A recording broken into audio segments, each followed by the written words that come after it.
pagkat siya'y mabuti. Ang kanyang pag-ibig ay napakatatag at mananatili. Ang taga-Israel, bayang sabihit kanilang ihayag. Ang pag-ibig ng Diyos ay hindi kukupas. Kapayapaan kailanman, ang igawad ng may kapal. Sa lahat ng nagsipanaw, sila nawa ay silayan ng ilaw na walang hanggan. Tayo nagtipon sa ngalan ng Ama at ang Anak at ang Espiritu Santo. Amen. Ang pagpapala ng ating Panginoong Jesucristo, ang pag-ibig ng Diyos Ama, at ang pagkikipagkaisa ng Espiritu Santo naway sumainyong lahat. At sumaiyo rin. Mga kapatid, sa araw na ito, ginugunitan natin ang lahat ng mga pumanaw na Kristiyano. Kabilang narito ang mga minamahal nating nauna na sa atin. Ipinakakahulugan ng ating pananampalataya sa kasamahan ng mga banal ay nangangahulugan ng ating pagsasama hindi natatapos sa kamatayan. Silang mga nasa langit ang tagapamagitan natin sa Panginoon. Silang mga nililinis pa ang kaluluwa ay nakikinabang sa ating mga panalangin. Lalo na sa Eucharistia na inaalay para sa kanila, puno ng pag-ibig, ipanalangin natin silang makapiling nawa ang ating Panginoon sa Kanyang kaharian. Kaya upang tayo maging marapat gumanap sa banal na pagdiriwang, aminin muna natin at pagsisihan ang ating mga kasalanan. Inaamin ko sa makapangyarihang Diyos At sa inyo mga kapatid, na lubha akong nagkasala sa isip, sa salita at sa gawa, at sa aking pagkukulang. Kaya isinasamo ko sa mahal na Birheng Maria, sa lahat ng mga anghel at mga banal, at sa inyo mga kapatid, na ako'y panalangin sa Panginoong ating Diyos. Kaawaan tayo ng makapangyarihang Diyos, patawarin tayo sa ating mga kasalanan, at patnubayan tayo sa buhay na walang hanggan. Amen. Panginoon, kaawaan mo kami. Panginoon, kaawaan mo kami. Kristo, kaawaan mo kami. Kristo, kaawaan mo kami. Panginoon, kaawaan mo kami. Panginoon, kaawaan mo kami. Manalangin tayo. Ama naming makapangyarihan, dinggin mo ang aming mga kahilingan upang sa pagpapahayag ng aming pananampalataya sa anak mong nabuhay mula sa mga patay ang aming pag-asang manabik sa pagkabuhay ng mga lingkod mo ay tumibay sa pamamagitan niya kasama ng Espiritu Santo magpa sa walang hanggan. Amen. Magsiupo muna ang lahat. Pagbasa mula sa aklat ng karunungan. Ang mga matuwid ay nasa kamay ng Diyos at di sila makararanas ng kamuntimang pahirap. Sa akala ng mga hangal, ang mga matuwid ay namamatay. Inisip nila ang kamatayan ay kapahamakan at ang pagpanaw nila ay tuluyang paglaho. Ngunit ang totoo, sila ay nananahimik na. Bagamat sa tingin ng tao, sila ay pinarusahan. Ngunit ang totoo, sila ay nasa buhay na walang hanggan. Ang kaunting pagtitiis nila ay tutumbasan ng malaking pagpapala. Napatunayan ng Diyos na sila ay karapat-dapat. Sila ay kanyang sinubok, tulad ng ginto sa tunawan. Kaya't sila ay tinanggap niyang parang handog na sinusunog. Pagdating ng Panginoon, para gantimpalaan ng mga banal, magniningning silang parang ningas na nagliliyab na dayami. Sila ang mamamayani sa mga bansa sa daigdig, at ang Panginoon ang maghahari sa kanila magpakailanman.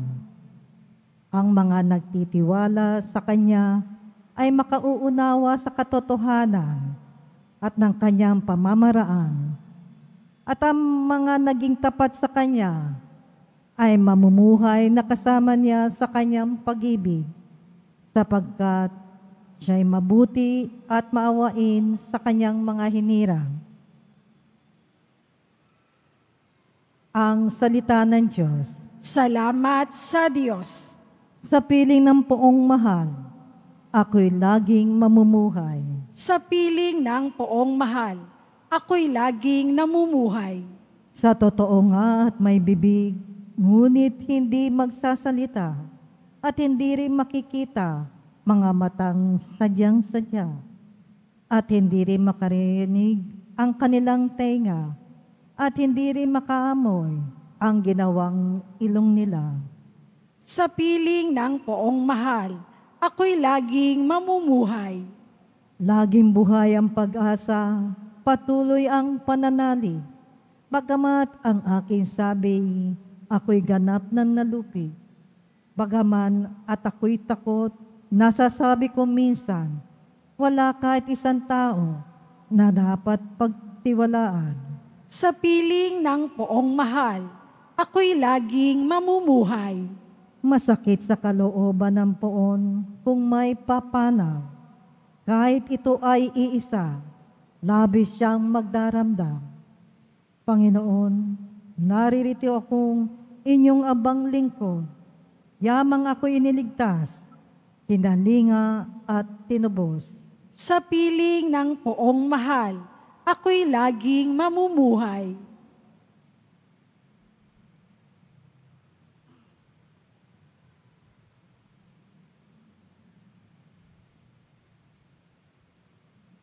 Pagbasa mula sa sulat ni Apostol San Pablo sa mga taga-Roma. Mga kapatid, hindi ba ninyo nalalaman na tayong lahat na nabinyagan kay Kristo Jesus ay nabinyagan sa Kanyang kamatayan?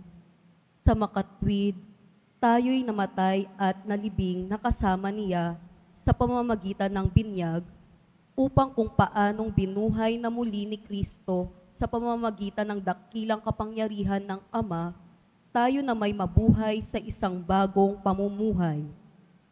Ngunit tayo'y naniniwalang mabubuhay tayong kasama ni Kristo kung namatay tayong kasama Niya. Alam nating si Kristo na muling binuhay ay hindi na muling mamamatay. Wala nang kapangyarihan sa Kanya ang kamatayan. Ang salita ng Diyos. Salamat sa Diyos. Magsitayo na po ang lahat.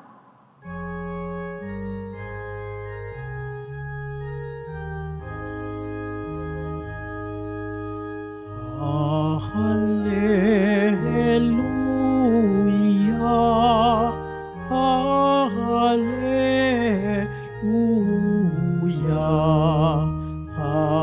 hallelujah,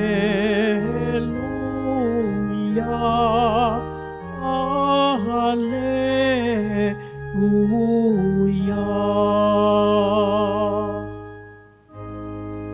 Halina at inyong kamtan ang langit na kaharian,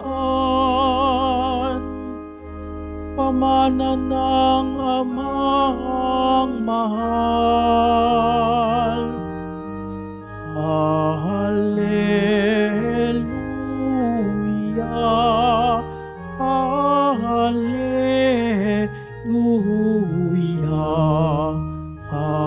hallelujah, hallelujah.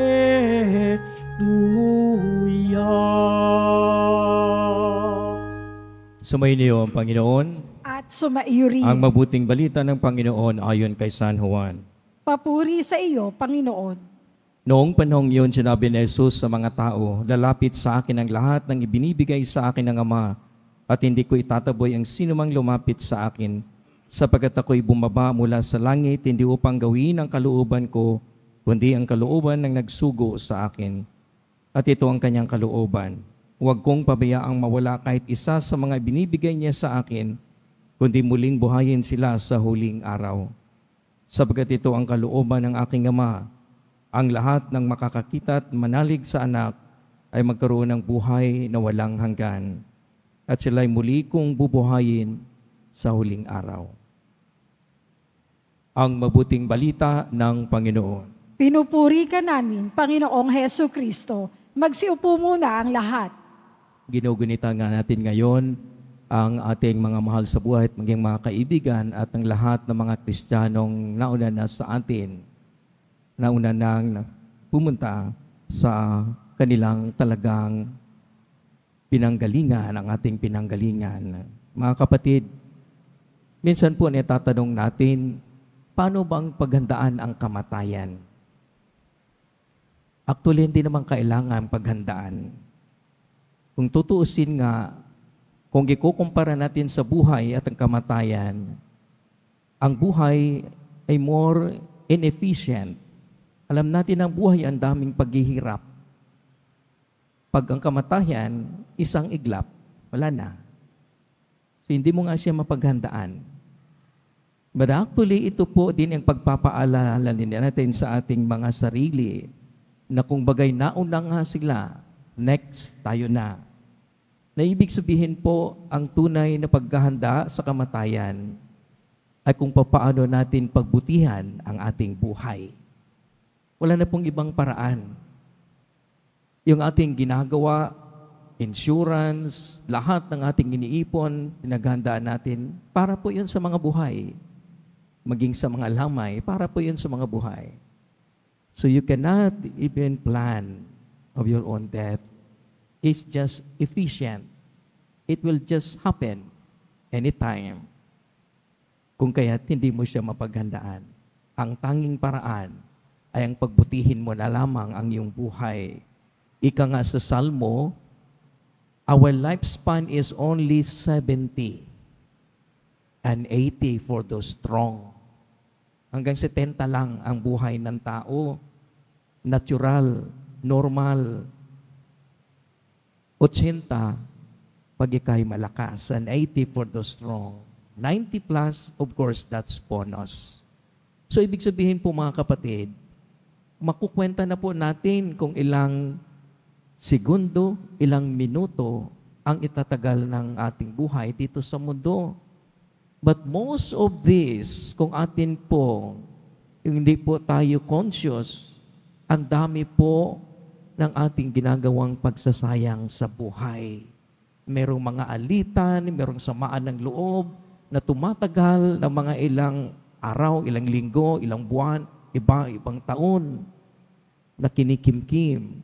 Na supposed to be na iyong maisabuhay ng makagandahan ang ipinagkaloob ng Diyos, ay nababawasan na lamang ito sapagkat ito yung ating mga kapigatian sa buhay. So ito yung ating pinaghahandaan na ito lamang ang ating panahon dito sa mundo. You have to make it best sa loob ng pamilya, sa kapitbayan, sa ating lipunan. Make it for the Lord. Maging sa ating celebration ngayon, malaking celebration ito sa atin, kultura, sa Pilipinas, sa ating malalim na ugnayan sa mga yumaong nauna na sa atin. In fact, 3 araw ang ating celebration. Simula pa noong October 31, tinatawag nating Halloween. Pero iniba naman natin yung ating interpretasyon. Halloween, ibig sabihin, it is actually Hallow Evening. October 31, Hallow Evening, dahil following day, All Saints Day. Ibig sabihin ng Hallow, nabihira na lang natin ginagamit sa English, hallowed be thy name, pagbabamalalim ang Diyos. Pag atin pong dinadasal ang Ama namin, our Father, holy be your name, binababanal natin ang Diyos, hallowed be your name. Yun po ang pagpapabanal na ating ding ginugunita ang kapistahan ng lahat ng banal, hindi dahil sila ay naipuno natin sa pedestal ng pagiging banal at lalong-lalo na mga martir, kundi ang Diyos ang siyang nagsusumikap nagbabahagi ng kanyang buhay upang tayo makasunod sa Kanya. Ang kabanalan nila ay ang kanilang masusing pagtingin at pagsunod sa kalooban ng Diyos. Kaya ito po yung ating ginugunita. Hindi man lamang ito ngayong araw na ito, ginugunitan natin ang kapistahan ng lahat ng mga nauna na nga sa atin. Ito'y nangangailangan pa ng pag-purify, purgation, kung kaya nga para pang pagsasala pa sa mas malalim ng kanilang paglalakbay sa kalangitan upang matanggap at makita nila ang buhay na kasama ang Diyos. Ito po yung tinatawag nating beatific vision. When at the end of the day, when we are with God, harap-harapan na po natin siyang makikita ng may malinis ng lahat ng ating pagkatao. Ito na po yung tinatawag nating beatific vision. Kung kaya't narito ngay po tayo upang mag-alay ng dasal, mag-alay ng misa, paalala sa kanila, na hindi po napuputol ang ating ugnayan sa pamamagitan ng kamatayan, kundi ang atin lang mismong patuloy ng pagpapanalangin. Pinapanalangin natin sila sa kanilang paglalakbay ng may malinis na kalooban sa pagharap ng Diyos, at sila naman ay nananalangin sa atin. At kung itong dalawang panalangin ng ating mga mahal sa buhay sa kabila at sa ngayon, dito naman sa mundo, ay nag-uugnay, napakalakas na puwersa. So, ibig sabihin po, yung atin din mismong pagtingin ng ating buhay ay nakatingin din sa ating hinaharap na kung saan man sila ngayon. At ang kanila din naman pong adikain ay ang atin din pong kabutihan. There is always big connection na kung tutuusin po, wala pong puwang ang kamatayang ating tinitingnan sa pamamagitan ng ating panampalataya at ugnayan natin sa Diyos. Meron lamang pagbabago ng dimensyon ng ating buhay. Sa kabila nito ay iba naman. At yan ang proseso ng pagharap natin sa Panginoon. Kung tayo may merong ugnayan sa Kanya na hindi napuputol, ganoon din po yung ating mga panalangin na sa bawat yugto, bawat hininga ng atin din mismong buhay ay tuloy-tuloy din ang ating panalangin. At lagi ko pong ang sinasabi, ang ating panalangin ay ang ating dasal. At ang ating dasal, ang ating panalangin ang ating dasal, at ang ating buhay ang ating dasal, at ang ating dasal ay ang ating buhay. Ibig sabihin, karugtong, dugtong, at hindi po natin sasabihin, wala na tayong panahon magdasal. Ang ating dasal ay tulad din ng ating paghinga. Kung kaya nga po, kung ating titingnan, maging sa ating buhay mismo, parang ang kamatayan ay napapaloob sa buhay. Hindi po ba't doang isang bata nang iniluwal, ang una niyang natanggap ay ang hinga, inhale. At pag siya'y namatay, last na mangyari sa kanya, exhale. There is an expiration. Ang gitna nito, ano po ang ginagawa ng buhay? Inhale, exhale. Inhale, exhale. So ang kamatayan ay kaparte na at kaloob ng buhay. Subukan ninyong mag-inhale. Huwag kayong mag-exhale. Ano mangyayari? Patay. Ibig sabihin, continuous. When we inhale, we receive that life. Exhale. We expose to also death. Inhale, exhale. Ibig sabihin, maging ang kamatayan ay kaparte na ng buhay. If we are just conscious of this, then you have to be good. Otherwise, anong nangyari sa hospital? You need, second thing, the apparatus for you to survive. There is an oxygen to continue inhaling and exhaling. So we have to be mindful, sisters and brothers, that preparation to death is actually what we have to do, making life as good. That's the only thing. Be good. Being peaceful is not the end. It is actually the fundamentals in us.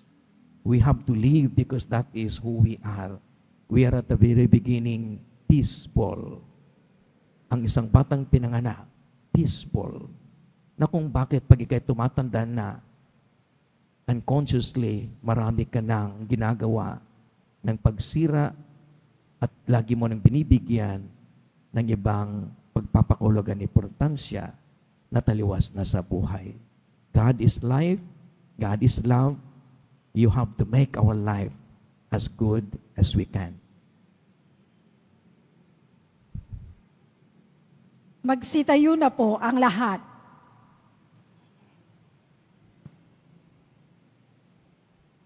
Muli pahayag natin ang ating pananampalataya. Sumasampalataya ako sa Diyos amang makapangyarihan sa lahat, ng may gawa ng langit at lupa. Sumasampalataya ako kay Jesucristo, isang anak ng Diyos, Panginoon nating lahat, nagkatawang tao siya lalang ng Espiritu Santo, ipinanganak ni Santa Mariang Birhen, pinagpakasakit ni Poncio Pilato, ipinako sa krus, namatay, inilibing, nanaog sa kinarurunan ng mga yumao. Ngayong may katlong araw na buhay na maguli, umakyat sa langit, naluklok sa kanan ng Diyos amang makapangyarihan sa lahat. Doon magmumulang paririto at hukom sa nangabubuhay at nangamatay na tao. Sumasampalataya naman ako sa Diyos Espiritu Santo, sa banal na simbahang katolika, sa kasamahan ng mga banal, sa kapatawaran ng mga kasalanan, sa pagkabuhay ng muli ng nangamatay na tao, at sa buhay na walang hanggan. Amen. Mga kapatid, sumasampalataya tayo sa kasamahan ng mga banal. Taglay ang pananampalatahang ito, tulungan natin ang ating mga panalangin ng lahat ng mga namayapa, lalo ng mga nangangailangan ng mga ito. Sa bawat kailangan ating itutugon, Panginoon, pakinggan mo ang aming mga panalangin, bunga ng pag-ibig at pananampalataya. Panginoon, pakinggan mo ang aming mga panalangin, bunga ng pag-ibig at pananampalataya. Ang simbahan, naway hindi kailanman malimutan sa lupa ang simbahang naghihintay para sa kaluwalhatiang walang hanggan. Manalangin tayo. Panginoon, pakinggan mo ang aming mga panalangin, bunga ng pag-ibig at pananampalataya. Ang mga taong natatakot harapin ang kamatayan, naway makatagpo ng pag-asa kay Kristong muling nabuhay at sa kanyang nagpapalinis na pagpapatawad, manalangin tayo. Panginoon, pakinggan mo ang aming mga panalangin, bunga ng pag-ibig at pananampalataya. Ang mga nagluluksa sa pagkawala ng kanilang mahal sa buhay, naway maglubag ang kalooban sa kanilang pananalangin para sa kaluluwa ng kanilang minamahal. Manalangin tayo. Panginoon, pakinggan mo ang aming mga panalangin, bunga ng pag-ibig at pananampalataya. Ang habag na nahayag sa purgatorio, naway magpatibay sa ating pagtitiwala kay Kristo. Manalangin tayo. Panginoon, pakinggan mo ang aming mga panalangin, bunga ng pag-ibig at pananampalataya. Ang mga kaluluwa ng mga hindi nakakilala kay Kristo, noong sila ay nabubuhay pa, naway pagkalooban ng liwanag at kapayapaan. Manalangin tayo. Panginoon, pakinggan mo ang aming mga panalangin, bunga ng pag-ibig at pananampalataya. Panginoon, ang buhay inahabilin namin sa iyong pangangalagang mga kaluluwa ng mga naghihintay na makabahagi sa maluwalhating muling pagkabuhay ng iyong anak na aming manunubos na mabuhay at naghahari magpas sa walang hanggan. Amen. Magsiupo muna ang lahat.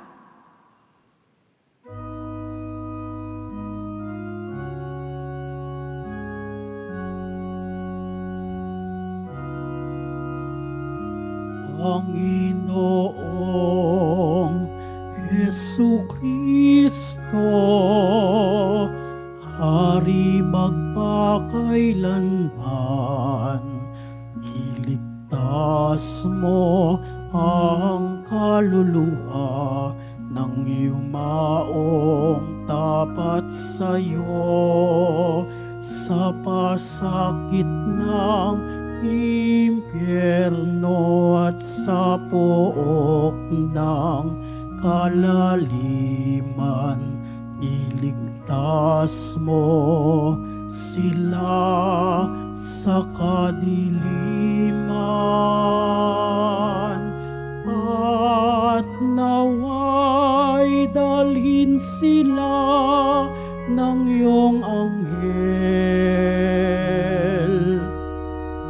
sa iyong kaliwanagan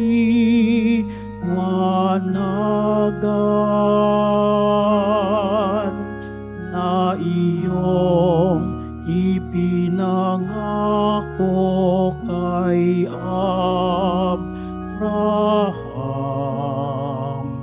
at sa kaniyang lipid. Magsitayo na po ang lahat. Manalangin kayo mga kapatid upang paghain natin ay kalugdan ng Diyos sa mga makapangyarihan. Tanggapin nawa ng Panginoon itong paghahain sa iyong mga kamay, sa kapurihan niya at karangalan, sa ating kapakinabangan, at sa buong sambayanan niyang banal. Ama naming lumikha ang aming mga alay ay iyong kalugdan upang ang mga pumanaw ay mayakyat sa kaluwalhatian sa piling ng iyong anak.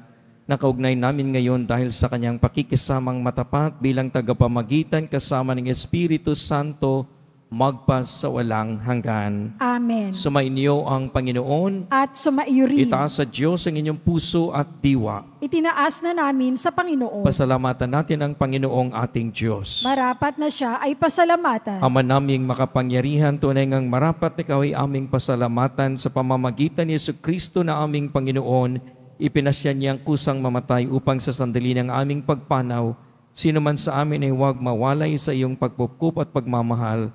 Kaya kaisa ng mga anghel na nagsisiawit ng papuri sa iyo, nang walang humpay sa kalangitan, kami nagbubunyi sa iyong kadakilaan. Santo, Santo, Santo, Panginoong Diyos ng mga hukbo, napupuno ang langit at lupa ng kadakilaan mo, o sana sa kaitaasan. Pinagpala ang naparirito sa ngalan ng Panginoon, o sana sa kaitaasan. Magsiluhod po ang lahat. Ama naming banal, ikaw ang bukal ng tanang kabanalan, kaya't sa pamamagitan ng iyong Espiritu gawin mong banal ang mga kaloob na ito upang para sa amin magiging katawan at dugo ng aming Panginoong Jesucristo. Bago niya pinagtiis ang kusang loob na maging handog, hinawakan niya ang tinapay, pinasalamatan kanya. Pinaghati-hati na tinabot sa kanyang mga lagad at sinabi, tanggapin ninyong lahat ito at kanin, ito ang aking katawan ihahandog para sa inyo.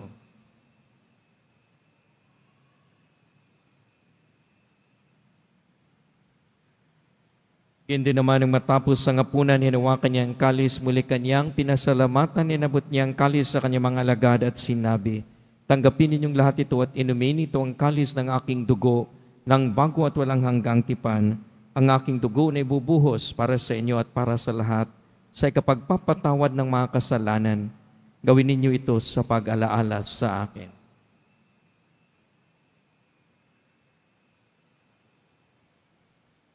Magsitayo na po ang lahat. Pagbunyin natin ang misteryo ng ating pananampalataya. Si Kristo'y namatay, si Kristo'y nabuhay, si Kristo'y babalik sa wakas ng panahon. Ama, ginagawa namin ngayon ang pag-alaala sa pagkamatay at muling pagkabuhay ng iyong anak. Kaya tinaalay namin sa iyo ang tinapay na nagbibigay buhay at ang kalis na nagkakaloob ng kaligtasan. Kami nagpapasalamat dahil kami ang minarapat na tumayo sa harap mo para maglingkod sa iyo. Isinasamo namin kami magsasalo-salo sa katawan at dugo ni Kristo ay mabuklod sa pagkakaisa sa pamamagitan ng Espiritu Santo. Amalingapin mong iyong simbahang laganap sa buong daigdig, puspusin mo kami sa pag-ibig. Kaisa ni Francisco na aming Papa at ni Jose na aming Obispo at ng Tanang Kaparian. Alalahanin mo rin na makapatid naming nahimlay na may pag-asang sila muling mabubuhay, ganyan din ang lahat ng mga pumanaw. Kaawaan mo sila at patuloyin sa iyong kaliwanagan. Kaawaan mo at magindapatin kaming lahat na makasalo sa iyong buhay na walang wakas. Kaisa ng mahal na Birheng Maria na ina ng Diyos, ng kabiyak ng puso niyang si San Jose, kaisa ng mga apostol ni San Juan Bautista at ang lahat ng mga banal na namuhay dito sa daigdig ng kalugod-lugod sa iyo. Maipagdiwang nawa namin ang pagpupuri sa ikararangal mo sa pamamagitan ng iyong anak na aming Panginoong Hesukristo. Sa pamamagitan ni Kristo, kasama niya at sa Kanya ang lahat ng parangal at papuri ay sa iyo, Diyos Amang makapangyarihan kasama ng Espiritu Santo, magpasawalang hanggan. Amen. Sa tagupili ng nakagaling na utos sa turo ni Jesus na Panginoon natin at Diyos, ipahayag natin ng lakas loob. Ama namin, sumasalangit ka, sambahin ang ngalan mo, mapasa amin ang kaharian mo, sundin ang loob mo dito sa lupa para nang sa langit. Bigyan mo kami ngayon ng aming kakanin sa araw-araw, at patawarin mo kami sa aming mga sala, para nang pagpapatawad namin sa nagkakasala sa amin. At huwag mo kaming ipahintulot sa tukso, at iadya mo kami sa lahat ng masama. Hinihiling namin kami iadya sa lahat ng masama, pagkalooban ng kapayapaan araw-araw, iligtas sa kasalanan at ilayo sa lahat ng kapahamakan, samantalang aming pinananabikan ng dakilang araw ng pagpapahayag ng tagapagligtas naming sa Hesus Kristo. Sapagkat iyo ang kaharian, at ang kapangyarihan, at ang kapurihan, magpakailanman. Amen. Panginoong Hesus Kristo, sinabi mo sa iyong mga apostol, kapayapaan ang iniiwan ko sa inyo, ang aking kapayapaan ang ibinibigay ko sa inyo. Tunghayan mo ang aming pananampalataya at huwag ang aming pagkakasala. Pagkalooban mo kami ng kapayapaan at pagkakaisa ayon sa iyong kalooban, kasama ng Espiritu Santo, magpasawalang hanggan. Amen. Ang kapayapaan ng Panginoon ay laging sumainyo. At sumaiyo rin. Magbigayin tayo ng kapayapaan sa isa't isa. Peace, peace. Kordero ng Diyos na nag-aalis ng mga kasalanan ng sanlibutan, maawa ka sa amin. Kordero ng Diyos na nag-aalis ng mga kasalanan ng sanlibutan, maawa ka sa amin. Kordero ng Diyos na nag-aalis ng mga kasalanan ng sanlibutan, ipagkaloob mo sa amin ang kapayapaan. Magsiluhod po ang lahat. Mga kapatid, ito sa Jesucristo, ang maawaing kordero ng Diyos na nag-aalis ng mga kasalanan ng sanlibutan, mapapalad tayo na niya makibahagi sa kanyang hapunan. Panginoon, hindi ako karapat-dapat na magpatuloy sa iyo, ngunit sa isang salita mo lamang ay gagaling na ako. Ipagsanggalang nawa tayo ng katawan at dugo ni Kristo para sa buhay na walang hanggan. Amen.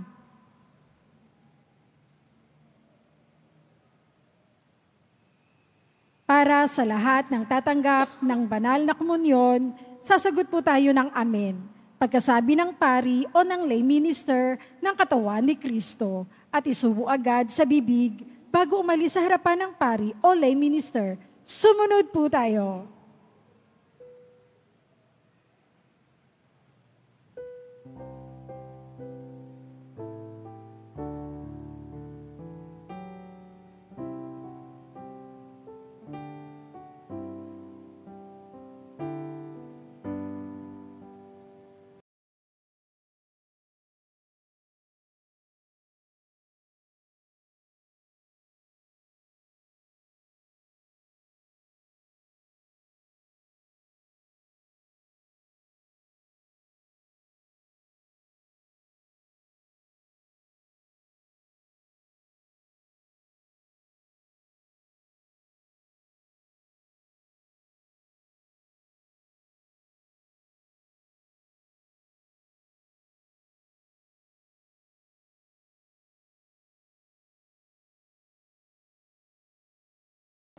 Magsitayo na po ang lahat. Panalangin tayo. Ama naming mapagmahal ang mga yumao naway makarating sa iyong tahanan, mapayapat magningning, pakundangan sa ipinagdiriwang naming pagkabuhay ni Jesucristo na naghari kasama ng Espiritu Santo, magpasawalang hanggan. Amen. Panalangin para sa mga kaluluwa. Mga kapatid, ating ipagdasal ang ating mga minamahal na yumao at ang lahat ng mga kaluluwa sa purgatorio. Panginoon naming Diyos, Ama namin, Ikaw po ang dahilan ng aming pagsilang sa iyong galing ng aming hiram na buhay. Buong kababaang loob mo kaming manalangin at kaming magkamakaawang kalugdan mo po ang mga kaluluwa ng mga pumanaw na sa mundong ito. Sila naway magkamit ng buhay sa iyong piling. Alisin mo ang anumang mga karumihan ng kasalanan upang sila ay maging marapat sa iyong walang hanggang kalinisan. Iahon mo sila mula sa purgatorio at bigyan ng puwang sa iyong kaharian sa langit. Kapayapaan kailanman ang igawad ng may kapal sa mga yumaong nagsipanaw. Sila naway silaya ng iyong ilaw na walang hanggan. Amen. Mapanatag nawa sila sa kapayapaan. Amen. Sumainyo ang Panginoon. At sumaiyo rin. Imuko kayo habang iginagawa ng pagbabasbas. Ang Diyos na nagkaloob ng tanang buhay at kasiyahan sa tao ay siya nawang sa inyo ng manalig sa pagkabuhay ni Jesucristo sa ikapagkakamit ng pag-asang mabubuhay magpas sa walang hanggan. Amen. Sa paglalakbay ninyo sa daigdig, ipagkaloob nawa ng inyong Diyos ang kapatawaran sa kasalanan sa mga nauna nang lumisan at sumapit na sa hantungan ng paglalakbay. Ipagkaloob nawa ng Diyos ang kapayapaan at kaliwanagan sa buhay na walang hanggan. Amen. Pakundangan sa inyong pananampalataya at sa pagkabuhay ni Jesucristo, makamtanawa ninyo ang pakikisalo sa kanyang kaligayahang magpas sa walang hanggan. Amen. At pagpalain kayo na makapangyarihang Diyos, Ama, Anak, at ng Espiritu Santo. Amen. Humayo kayong taglay ang kapayapaan ng Poong Jesus Nazareno. Salamat sa Diyos.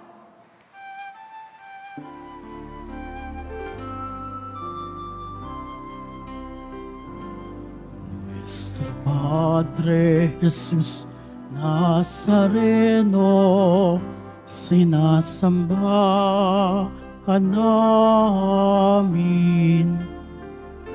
Pinipintuho ka namin. Aral mong aming buhay at kaligtasan.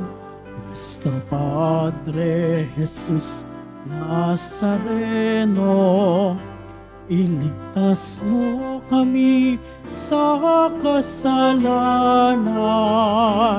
Ang krus mong kinamatayan ay sagisag ng aming kaligtasan. Nuestro Padre Jesus Nazareno, dinarangal ka namin. Nuestro Padre Jesus Nazareno, niluwalhati ka namin. Nuestro Padre Jesus Nazareno, dinarangal ka namin. Nuestro Padre Jesus Nazareno, niluluwalhati ka namin.